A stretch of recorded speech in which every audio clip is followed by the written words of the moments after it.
नमस्कार, मी मनदीप एम गरोडार, मुख्य संपादक. आपण पाहत आहात पीटे न्यूज चॅनल. आलापल्ली वन विभागात खळबळ, बोगस मजुरी घोटाळा की कंत्राटदाराचे षडयंत्र, आरोप गौरव गणवीर यांचा खुलासा. गडचिरोली जिल्ह्यातील आलापल्ली वनपरिक्षेत्रात पुन्हा एकदा वादळ उठले आहे. बोगस मजुरीच्या नावाखाली घोटाळा झाल्याचे आरोप करत काही कर्मचारी आणि सामाजिक कार्यकर्ते आंदोलन करत आहेत. यामध्ये उपविभागीय वनाधिकारी आरोप गौरव गणवीर यांना लक्ष करण्यात येत आहे. मात्र गौरव गणवीर यांनी पीटे न्यूजला दिलेल्या विशेष मुलाखतीत गंभीर खुलासा केला आहे. आलापल्ली वन परिक्षेत्रातील काही प्रशासकीय कर्मचाऱ्यांनी बोगस मजुरांच्या नावावर खोट्या मजुरी व पगाराच्या अफरातफरीचे आरोप करत नाराजी व्यक्त केली आहे. या प्रकरणात सामाजिक कार्यकर्ते श्री ढोलके यांच्या नेतृत्वात गडचिरोली येथील CCF कार्यालयासमोर निलंबनाची मागणी करत आंदोलन सुरू आहे. दुसरीकडे RFO गौरव गणवीर यांनी या आरोपांना पूर्णपणे फेटाळले आहे. पीटे न्यूजशी बोलताना त्यांनी सांगितले की मी कंत्राटदारांच्या मनमानीला रोखण्यासाठी 3 वेळा नोटीस बजावली होती. सागवान लाकडांची तस्करी आणि अवैध मुरुम उत्खनन प्रकरणात मी कठोर कारवाई केली. यामुळे काही कंत्राटदार आणि त्यांच्या सोबत असलेल्या संघटनांनी माझ्यावर खोटे आरोप लावून बदनामी करण्याचा प्रयत्न सुरू केला आहे. सर, आपल्या वन विभाग आलापल्ली वन विभाग क्षेत्रामध्ये काही प्रशासकीय कर्मचारी आणि बाहेरील व्यक्तीकडून आपल्यावर भ्रष्टाचार, बोगस मजुरांच्या खोट्या स्वाक्षऱ्या, करोडोचा भ्रष्टाचाराविषयी आरोप लागलेले आहेत. याबद्दल आपलं काय मत आहे? सर्वप्रथम जे आरोप केलेले आहेत हे तथ्यहीन असून बिनबुडाचे आहेत आणि ज्या काही चुकीच्या गोष्टी क्षेत्रीय स्तरावर घडत होत्या त्याच्यावर मी नियंत्रण आणून काही चुकीच्या गोष्टी बंद केलेल्या आहेत आणि सूचना देऊनसुद्धा ज्याचं पालन झालेलं नाही आहे अशांना कारणे दाखवा पाठवलेलं असून त्या सगळ्या चुकीच्या गोष्टीचा जो एकंदरीत माहिती आहे तसा प्रस्ताव आहे त्या पद्धतीने आम्ही वरिष्ठांना पाठवलेला आहे. या सगळ्या गोष्टीमुळे स्वतःची बद्दल काहीतरी गोष्टी लपवण्यासाठी या पद्धतीने आता खोटे आरोप करून दबावतंत्राचा वापर करण्यात येतो. प्रशासकीय कर्मचारी आंदोलन केलेले आहेत, त्या आंदोलनाबद्दल आपलं काय मत आहे? सर्वप्रथम माझं तेच सर्व कर्मचाऱ्यांना आव्हान राहील की आपण शासकीय कर्मचारी आहोत आणि कुठल्याही प्रकारची तक्रार असेल तर त्याची एक योग्य पद्धत आहे, योग्य मार्ग आहे. त्या पद्धतीने तक्रार करून त्याच्यामध्ये जर काही तथ्य असेल तर ते सत्य सामोर येईल.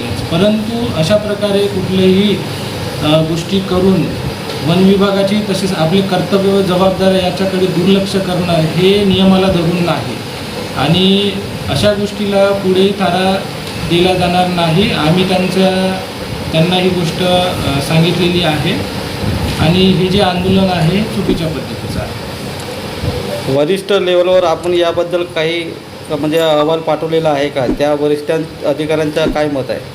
नक्कीच या बाबतीत मागे काही चुकीच्या गोष्टी घडलेल्या आहेत. त्या सर्व अशा कर्मचाऱ्यांना कारणे दाखवा नोटीस आपण बजावलेल्या आहेत आणि ते कारणे दाखवा नोटीस बजावूनसुद्धा त्याच्या उत्तरं आजपर्यंत 3 ते 4 महिने होऊन प्राप्त झालेली नाही आहे. तर त्यामुळे मी जी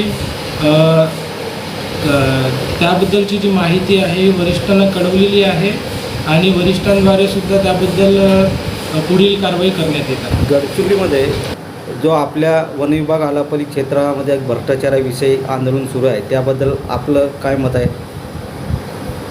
गडचिरोलीमध्ये जो मागील काही दिवसापासून आंदोलन सुरू आहे ते तथ्यहीन असून त्यामागची बाजू अशी आहे की जे आंदोलनात एखाद्या संस्थेचं किंवा एखाद्या संघटनाचं संस्थेचं नाव घेऊन आंदोलन करत आहेत त्याच्यामागे जे संस्था चालवत आहेत तेच त्या ठिकाणी ठेकेदार म्हणून कामं केलेली आहेत आणि बाह्य म्हणजे PWD असेल किंवा ग्राम सडक योजना अंतर्गत जी कामं होत होती जंगली वनक्षेत्रातून तर त्यामध्ये बऱ्याच चुकीच्या पद्धतीने कामं झालेली होती.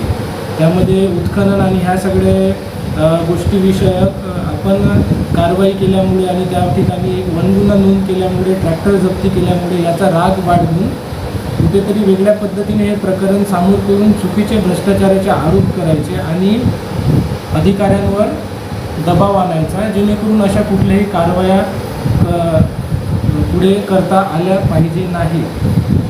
ह्या सगळ्या या गोष्टीमुळे ते आंदोलन तिथे चाललेलं आहे. याच्याशी तुमच्या कार्यालयाचा आणि तुमचा काही संबंध आहे का सर? काय म्हणाले? यासोबत तुमचं आणि तुमच्या कार्यालयाचा काही संबंध आहे का या प्रकरणाशी? माझ्याकडे जे आहे जे या आलापल्ली परिक्षेत्रातील हे प्रकरण संबंधित नसून एक अतिरिक्त कार्यभार पिरिमिली वन परिक्षेत्राचा असताना त्या ठिकाणी काही ग्रामसडक योजनेअंतर्गत कामे चालू होती आणि त्यामध्ये मुरुम उत्खननासारख्या ज्या नियमबाह्य गोष्टी आहेत ह्या आमच्यापर्यंत तक्रारी आलेल्या होत्या. त्याची शहानिशा करण्यासाठी आम्ही तिकडे टीम पाठवली होती आणि त्या अनुषंगाने आपण त्यांच्यावर कारवाई केली. वन विभागाचे कामं करत असताना आपल्याला कोणत्या अडचणी येतात आणि यावर कोणते उपाययोजना आपण करतात? वन विभागाचे कार्य करताना कुठल्याही अडचणी येत नाही, परंतु एखाद्या वेळेस जर जाताना क्षेत्रीय विजिट दरम्यान काही जर चुकीच्या गोष्टी असतील आणि हेतुपुरस्पर कुठले आर्थिक हितसंबंध जोपासण्यासाठी जर चुकीच्या गोष्टी कोणी कर्मचारी करत असेल तर त्यांना नक्कीच याचा ही त्रास पहिलीच वेळ नाही. यापूर्वीही आल्लापल्लीतील आरआयफोंना अशाच खोट्या आरोपांवर निलंबित करण्यात आले होते. गोपनीय सूत्रांनुसार काही संघटना प्रशासनातील काही लोकांना हाताशी धरून अवैध तस्करी चालवत असल्याचे दिसून येत आहे. अनुसूचित जाती जमातीतील अधिकारी व कर्मचाऱ्यांमध्ये भीतीचे वातावरण निर्माण झाले आहे. प्रत्येक अधिकाऱ्यावर दबाव टाकला जात असल्याची माहिती आहे. आंदोलनाचा भाग सामाजिक कार्यकर्ते ढोलके यांनी CCF कार्यालयासमोर डेमॉन्स्ट्रेशन करत RFO गणवीर यांच्या निलंबनाची मागणी केली आहे.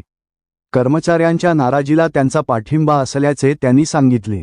दोन्ही बाजूंचे आरोप प्रत्यारोप सुरू असताना वन विभागाने या प्रकरणाची उच्चस्तरीय चौकशी करण्याची मागणी जोर धरू लागली आहे. P10 न्यूज सतत या प्रकरणावर नजर ठेवून आहे. भ्रष्टाचार की षड्यंत्र, सत्य काय आहे हे लवकरच स्पष्ट होईल.